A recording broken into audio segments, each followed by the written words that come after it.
Why will most Aussies miss out on next year's Tokyo Olympics in 4K? And are electric vehicles ready to shift gears in Australia?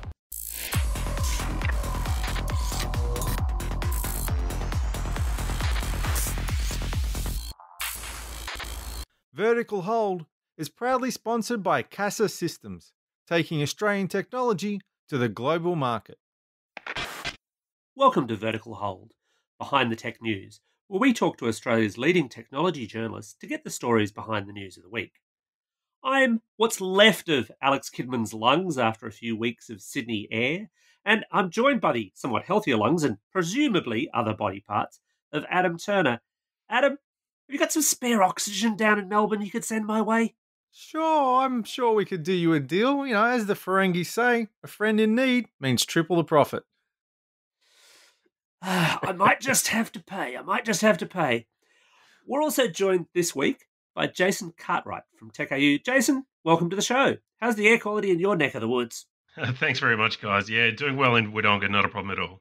I am so jealous.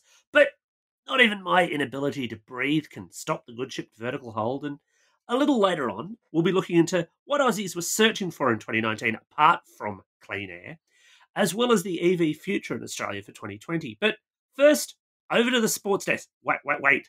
We've got a sports desk? I guess I've been too busy patching up the Vertical Hold satellite for some big shows we've got planned for 2020 to really notice. But sports are, as Adam always tells me, a big thing that many Australians love to watch. And next year we've got the Tokyo Olympic Games. And within Japan, you'll be able to watch it in 8K. And here in Australia, you'll be limited to 4K. But only really some people will get it to 4K. Adam, what's the story here? Some people, as in a handful of people. Optus has partnered with Channel 7, Channel 7 has the rights to the Olympics. So Optus has done a partnership with them for the 4K coverage. But there's a big catch. Well, there's a few big catches.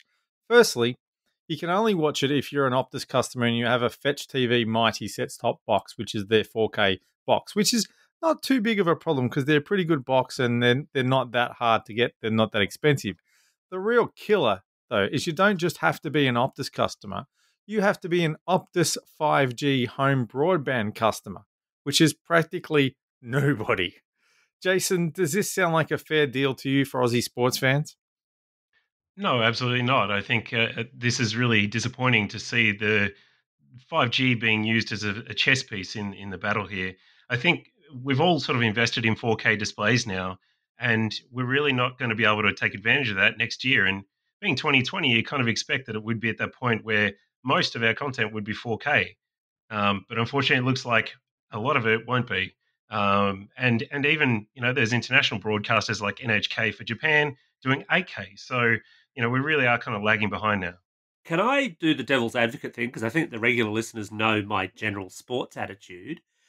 Foxtel does 4K, but only within constrained circumstances. You've got to have an IQ4. You've got to have basically a Foxtel satellite connection to do it. How is this different? Isn't Optus just playing the same game that Foxtel is with exclusivity? So they have two broadcast technologies, right? So over the air, and that might be satellite or just normal broadcaster TV. And yeah, we all kind of understand that right now is sort of topping out at 1080. That's fine. Um, but remember even last Olympics, a lot of that was still in standard definition. So don't be surprised if even in 2020 we're seeing some of those channels be used to broadcast standard definition. Now, come forward a few years where the NBN has been rolling out and the country's invested in that a lot of us have connections, NBN connections, that would facilitate 4K streams or even multiple 4K streams. So I don't think that the broadcast rights should have really been given to somebody if they couldn't guarantee they could broadcast, use CDNs or however they need to distribute the content wisely. But we really should be at a point in consumers' world that you could tune in and watch the Olympics in 4K. Going back to what you were saying about Foxtel, though, the big difference is that Foxtel satellite covers, most of the population of Australia. If you want to get Foxtel by satellite, you can. If you want to get Optus 5G home broadband, you probably can't. It's not a question of money. It's just a question of it's not in your area yet. And they're slowly spreading it out. But they've just said to a huge chunk of the population, bugger off. We don't even care. You're not even going to have a hope. That's It just seems like a real slap in the face, especially, I mean, Optus has got a bad reputation as it is when it comes to streaming sports, but then to do this. So, Jason, I think Optus actually said that the reason why they wanted to do it over 5K is they didn't think the NBN was up to the job. Is that a bit rich? Oh, I think absolutely. So over 5G, obviously they're using it to promote that. That's a business relationship. So it feels very much like to me that I don't know what money changed hands, but it certainly feels like a commercial arrangement that benefited both of those companies rather than looking after the end consumer, which is I think really what should have happened in this circumstance. So you go into a TV store and you're sold on the idea that you need the latest and greatest to have the big experience. And one of the things I'll quickly point to is the sporting experience is such an Mm. amazing thing in the high resolution. And unfortunately, the best example of our sports won't be delivered to a lot of people in 4K. So I'm bitterly disappointed that's the way it's gone. But at this point, I don't really see them turning back. But yeah, my comment threads are full of people supporting that argument. So, with my inner cynic hat once again slapped firmly in place, the IOC, the Olympic body, they're pretty much all about the money. I mean, you look I was at going to say that fine, upstanding group of individuals. allegedly upstanding, I think, is the word we need to use here yet again. But I mean, they're all about money. This is all about money. Again, I don't have a horse in this race, obviously, to use a sporting metaphor that I poorly understand. Careful, you'll but pull a hammy doing that. but again, I don't necessarily see how at a money level this is necessarily different. And in one sense, I suppose it might even be better than when Optus had or still has, I believe, the football rights, in that you will still be able to watch these events, just not in quite a sharper definition, no? Sure, True, but it's yeah, such a they haven't. wasted, missed opportunity. Yeah, but you're right in that they haven't locked it away completely. It's not like the EPL or some of the World Cup games where it was Optus or nothing. You will be able to watch this content other places, but as Jason says, it's a huge missed opportunity because this is a real chance for 4K broadcasting or streaming, whatever you want to call it, 4K content to go to the next level in Australia. And I think Netflix and Stan and the others would like to argue very much whether or not you can deliver 4K on the NBN. Not everybody NBN is great, but 4K only needs like a 10 or 15 megabit per second stream, and Fetch could do it. There's no reason technically why they couldn't do this. Fetch has got a long history of doing a good job of streaming sport. When Optus, to use a technical term, shit the bed with their EPL coverage, it was fine on Fetch TV. It was Optus that couldn't do it right. So if they switched this over and said that anyone on a Fetch TV with a decent connection could do it, it'd work. Exactly right. And one of the arguments that the the Optus representative left in the comment was that all other 4K content is either video on demand cached or using networks to deliver it. And so, fine, use a CDN network or whatever the technology is to broadcast to. Obviously the audience of the Olympics is going to be massive. So there is a technical challenge there, but it's not one that you can't overcome or hasn't been overcome internationally. And they have Well, multicast on the NBN and multicast on 5G, don't they? I think that's the name for it, which means if everyone in my street wants to watch that stream, they don't have to send that stream individually to everyone in the house. They can send it once to my area and then we all watch the same stream. Correct. Now, I know that individuals aren't the same as an Olympic broadcast, but I could go to YouTube right now, set up a live stream that's in 4K, and as many people who want to could come and consume that. Maybe you should send their address to Optus. yeah, Put them in contact. Yeah. I don't know that they're going to start broadcasting it through YouTube. I just have this suspicion there. Although it strikes me, I can only think of one instance where the streaming providers were doing actual live sport in that way. Amazon had a weird feed of, I think it was US NFL games for a little while live, and only live. You could only watch them on a Friday morning or something. It scares me that I know this, but they're the only ones that I think have done live sport. And I wonder if it isn't that thing of Optus absolutely wanting to avoid what happened with its EPL coverage and saying, right, if we limit it to just these people, we absolutely control that feed and that flow. And maybe Channel 7 just looked at it and went, you know what, we don't think 4K is worth the trouble. Is it all Optus's fault? Look, it is hard to blame. This is a partnership between the two entities, right? So it's not. It's not. I'm not placing blame on either one individually. I think it's collaboratively the deal just hurts consumers. And the difficulty with it being Olympics is it doesn't get fixed for the next 4 years. Right? It's not something next year we'll see it fixed. It's like it's such a wait until the next one. And to be honest, 8K TVs went on sale in a big way this year. So really, the discussion in 4 years from now should be really around: is it going to be an 8K, not 4K? And I can bet you in 4 years' time, though, we won't be talking about 4K broadcasting, though. I doubt we will ever see 4K terrestrial broadcasting in this country because the broadcasters don't want to do it. They don't want to waste the time on the new gear. They don't want to use that bandwidth when they could be using it to send you another version of the shopping channel. They got dragged kicking and streaming into high def broadcasting. They don't want to touch 4K. And eventually the government will decide, why the hell are we giving this spectrum to the broadcasters for free when we could be making top dollar out of this and selling it off to the telcos to offer actual 5G services on, or 4G or whatever? Look, I agree. I don't think broadcast over 4K will happen in Australia. I can't see that. I think Ever. internet. Part of the reason we invested in the NBN, and yes, it's not everywhere, but a lot of people picked up some pretty handsome connections during the rollout, and it finishes next year, right? So, So allegedly, I think allegedly is the word we're looking for. For sure. But the point being is that, the internet will be the delivery technique to get 4K and higher qualities out to you. And that should scale. I mean, it should scale for something that's the size of the Olympics and the viewership they'd expect for that, or just, you individually who wants to stream out to the world. That's not a thing that we can't overcome. So I feel like this is a business decision, and that's unfortunate. So, Alex, it's coming up on Christmas. So, the usual press releases, the usual suspects are landing in our inboxes. And we're talking about Google search trends for the year. What did Aussies search for in 2019, apart from a breath of fresh air? Well, I could use a breath of fresh air right now, as my voice is probably giving away. But Google has announced its search trends for Australia for 2019, and not unsurprisingly, fires near me tops the list, which is probably a good thing in the sense that people are looking and being aware and being safe, and also obviously an alarming thing that it's necessary. Sports is then pretty high up the list, the Rugby World Cup and the Cricket World Cup. And then we get into politics and a whole variety of really kind of interesting searches, some of which are fairly obvious and easy, some of which are real head scratchers. So, of course, the question is Abe Vigoda still alive? That's the Google search I need answered. And the answer is no. He passed away in 2016. I'm sorry, did nobody tell you?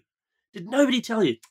Curses. But, so to take the election, for example, I can't quite decide, but one of the top search terms in the how-to category was how to vote. And I can't decide if that's a really good thing because people are getting actively involved in their democracy, or it's a terrible, frightening indictment of our electoral system, because I didn't think it was that complicated. Jason, do you have an opinion on that? All I can say is that Brexit was also in there in the list of search terms, so perhaps it was a relation to them rather than us. These are Australian search terms. I suppose there might be some expats who would have a vote in that kind of thing. Some people who just aren't quite sure which part of the world they live in. Presumably not. Well, Thanos and Avengers Endgame were also in there, so maybe these were the people who got snapped away, lost 5 years and weren't sure how to vote anymore. It's a little bit tricky. Any surprises? Again, sports, not my thing. Gentlemen, any surprises in the ordering or the things that trended in sports searches? Not sports, but I was particularly interested in the number one being, what is Area 51? I would have thought most people would be aware of that. What if that's the aliens asking, though? Maybe they don't know. Yeah. Let's face it, if you're an alien, you want to avoid Area 51. Yeah. Maybe they're doing tours there to visit their cousin. Quite possibly. I was also kind of taken by the fact that one of the other big how-to searches was how to win Powerball. It says something about. Why didn't I think to search for that? Damn it! All this time I've just been randomly picking numbers, hoping for the best, and the answer was just a Google search away. Boy, do I feel stupid. Spoiler alert, Adam. It's not. Your chances of winning Powerball are only infinitesimally made higher by actually purchasing a ticket. Good to know. So, Jason, you're a man with, electricity running through your veins and more to the point, running through your pedal, because you're very keen on electric vehicles. They're a topic we've discussed before, most recently, of course, the interesting-looking Cybertruck. The crime-fighting truck. Yeah, have you got a pre-order down for a Cybertruck? I don't. I'm comfortably housing a Model 3 in my garage, so that's enough for me. I'm sure there's a lot of garages that thing wouldn't actually fit in, so there's that challenge as well. But no, I do see an all electric future for the garage at home. The wife's got a CRV, but yeah, for the moment, the Model 3 is perfectly good for me. So no pre-orders on that.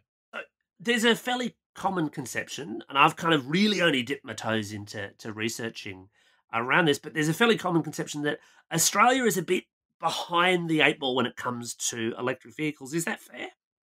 Absolutely. I mean, and they make up a tiny percentage of our overall sales.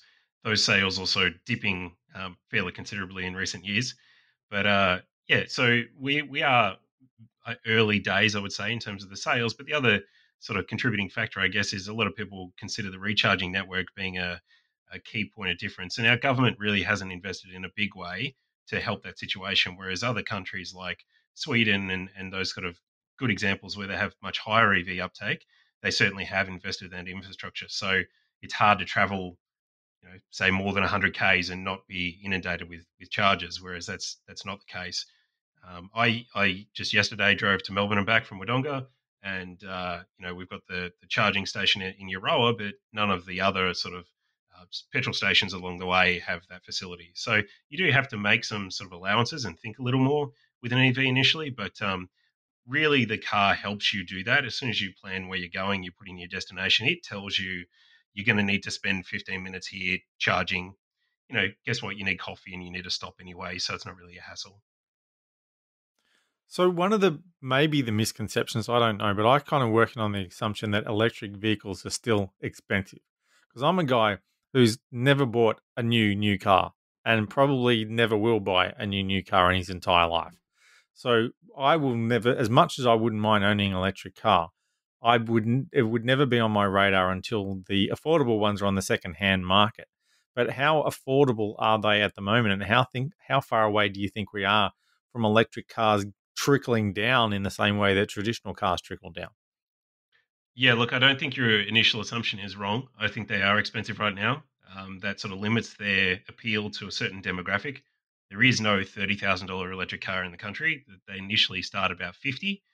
Now, the consequence of buying at that entry level is that the battery is smaller. That's been the number one cost is the battery in the electric vehicles. So for those manufacturers just looking to service the city market, the range is a lot lower. So maybe if you've got a range of sort of 200 k's on a battery charge, that their justification is the average person only drives 40 to 50 k's a day. Well, that might be true until the weekend happens, and then you want to go somewhere. So Hmm. for me, I wanted a car that could travel from where I am. I'm acutely aware of that being in Wodonga, which is 3.5 hours away from Melbourne, and so my car can do 450 to 500 k's on a charge. So that's a perfectly realistic and practical number. And it's actually, I upgraded from a Mitsubishi Lancer, so it's actually more kilometers in this car than my last one. So in all the predictions that we're hearing is basically by the year 2024, 25, there will be price parity, which means the battery cost goes down to the point where you walk into a dealership and they have the petrol version of the car and the electric version of the car at the same price, and you're going to make a decision based on what you want. Now, at that point, I really think it's going to tip the scale. You would be crazy basically to buy the old technology. You would, almost certainly make the decision to buy EV. And if that's not your own personal decision, it's going to end up being a country decision. We've seen international examples of that where a country mandates that, combustion engines are just not able to be sold after the year 2030, for example, in some countries. So it will happen, and it's just a race to the bottom, really, in terms of the price. And China and markets like that are really focused on getting electric uptake in their areas are really going to help that because obviously we get cars from all over the world. The pricing thing I think is really interesting. We were kind of joking about the Cybertruck just before and last week, but I think the baseline model of that, once you convert it out, it's something like 58,000, which is not a cheap car, to be sure, but it's close to that bottom line you were talking about for current EVs. And I wonder how long it's going to be though before Adam's able to buy his second-hand model. If he's determined to never buy a new car, and I can understand the financial logic behind that. Look, that is a difficult one for a couple of reasons. A, it's going to be a while because the person who buys it new wants to leverage that new car and have it for a while.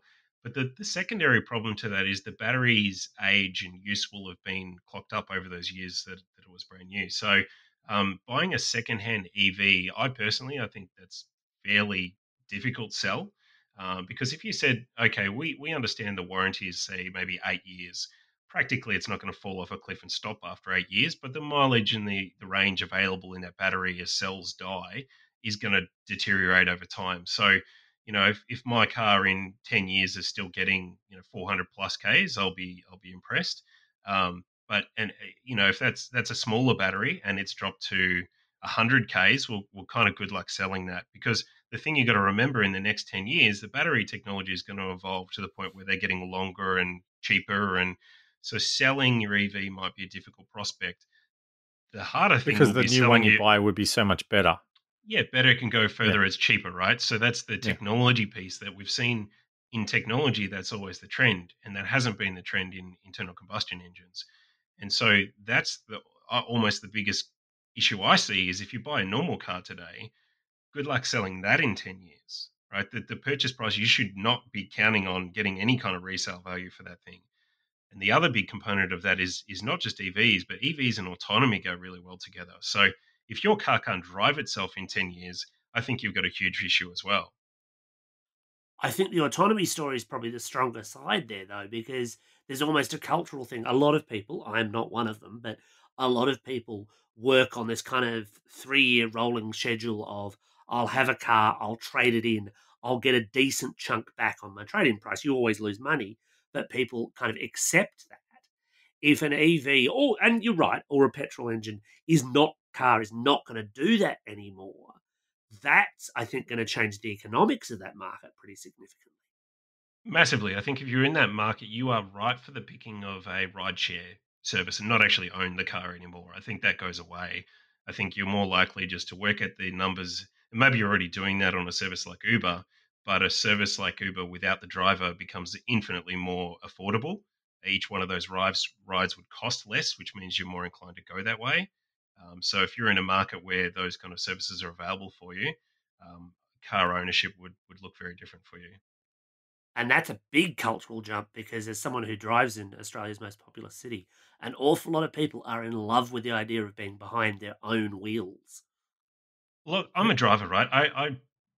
I really love driving a car. The day that if somebody said you can't drive a car, I'd be really heartbroken by that. But what I don't love doing and what people don't love doing is driving in the city in congested traffic, right? That's not the fun driving experience. You want open roads and curves and turns and that sort of fun driving.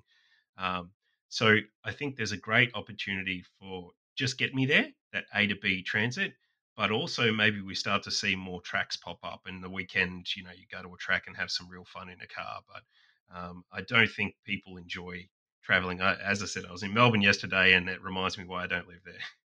So, Jason, I guess that then leads to the idea of, is anyone going to buy your track day EV once you've thrashed the heck out of all of it, including the battery? No, no, no. It's dead. You're basically, basically you enjoying the time that you have with it and kissing goodbye to those dollars. Doesn't this screw up the economics and the benefit for the environment of driving an electric car if every 10 years you've got to throw it on the scrap heap and buy a new one, whereas a traditional car would last for maybe 20?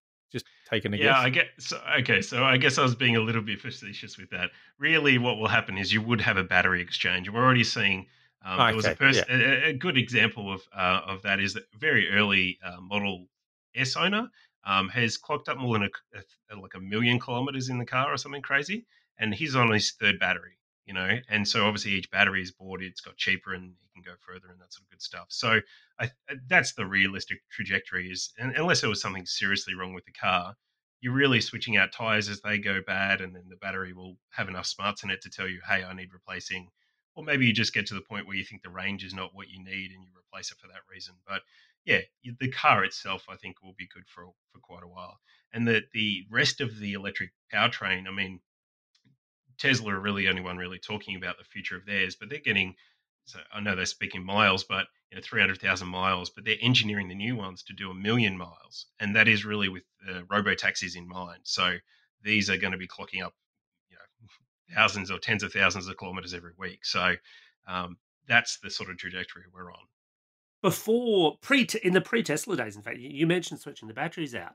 There was this idea that we might have a model where the petrol station turned into a battery station and you just drop in and instead of recharging, you'd literally just, chunk one out, chunk one in, like you might buy a gas bottle for a barbecue. Is that model dead, do you think?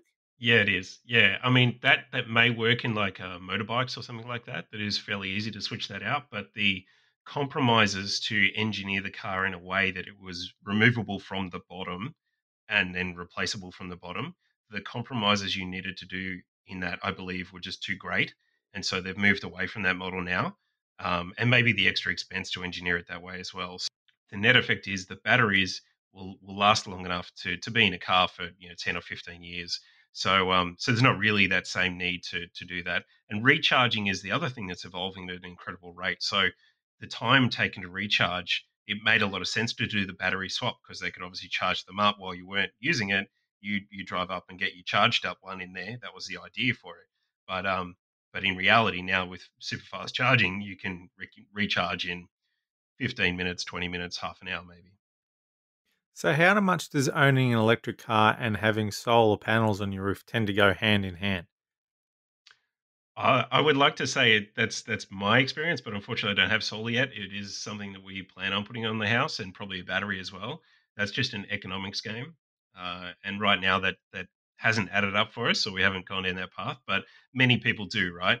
I never bought an EV to be green. I got to be honest. I bought it for the performance and the design, and I was due. I needed a new car, and I was investing in the future and the technology. It's a nice side benefit, right? So I would do the solar thing the same reason, just a simple Excel calculation.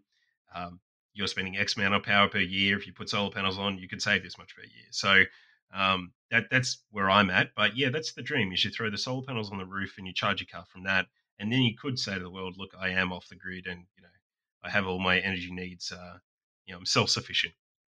Because part of the problem that they're having with solar at the moment is that they're selling so much solar.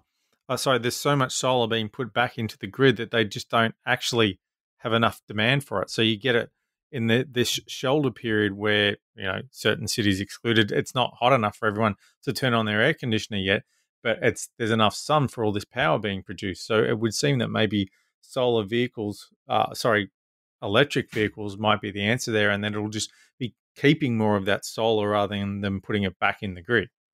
Two options, yeah. So exactly that. If you can convince your boss to let you put in a charger and charge it at lunchtime or whatever during work hours, that model would work because obviously the sun's up during the middle of the day.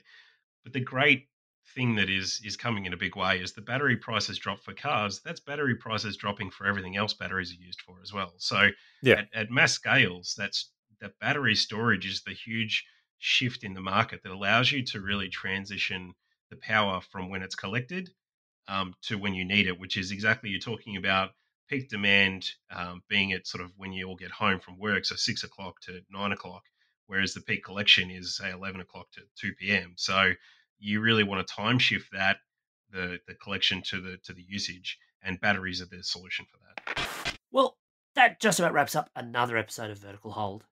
Thanks to Jason for joining us for the show. Now, if folks want to find you and your work online, where can they do that? Just techau.com.au. That's techau.com.au. And on social media? Yeah, TechAU everywhere, basically. So it's tech for technology. That's how the name came about. And then AU for the country code. Sounds good. And of course, you can catch up with us on Twitter at Vertical Hold AU or via the Vertical Hold Facebook page. And of course, I need to mention that we finally hit that milestone this week because Jason is on the NBN, which means all three of us are coming in on the NBN. I can't hear you. I'm breaking up. I think I'm going through the tunnel. But yes, we finally managed it. We finally managed to get a show where all three of us came in on the NBN. And what do you know? We think it actually might have worked. So thanks for listening. Apologies if we all sort of dropped out somewhere in the middle. We appreciate your feedback, and we'll be back for one more show this year.